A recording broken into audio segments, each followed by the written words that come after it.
नमस्ते। आज के इस एक्सप्लेनर में हम सीबीएसई परीक्षा के एक अजीबो-गरीब बवाल को डिकोड करेंगे। सोचिए, 12वीं के एक बच्चे की आम सी शिकायत अचानक नेशनल न्यूज का मुद्दा कैसे बन गई।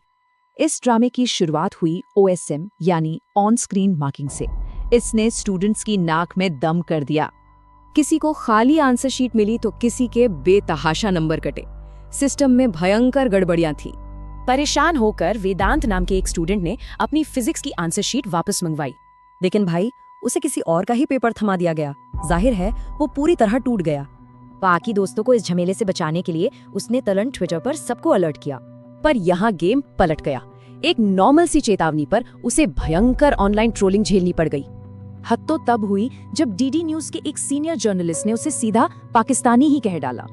और लॉजिक क्या था? सिर्फ ये कि वेदांत की ट्विटर लोकेशन में साउथ एशिया लिखा हुआ था।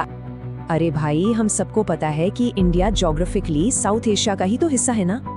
बाद में एबीपी न्यूज के एक इंटरव्यू और फैक्ट चेक ने क्लियर कर दिया कि वो एकदम पक्का इंडियन है। ये ट्रेंड हैरान करता है, जहां युवाओं की जायज शिकायतों को भी पाकिस्तानी बोलकर रफा दफा कर दिया जाता है। अक्सर कुछ नेताओं पर भी आरोप लगते हैं कि वो असहमति जताने वालों को पाकिस्तानी घोषित कर देते हैं। ऐसा लगता है जैसे अपनी गलतियों और असली मुद्दों से बचने के लिए ये सबसे आसान शॉर्टकट बन गया है। लेकिन सच तो ये है कि इस पूरे बवाल के पीछे सिर्फ एक बच्चे की 12वीं की मार्कशीट थी। तो इस एक्सप्लेनेटर का कंक्लूजन ये है कि बड़े अधिकारियों और पत्रकारों की सीधे तौर पर जवाबदेही तय होनी चाहिए। मांग ये उठ रही है कि ऐसे बेबुनियाद आरोपों के लिए नेताओं और पत्रकारों को माफी मांगनी चाहिए।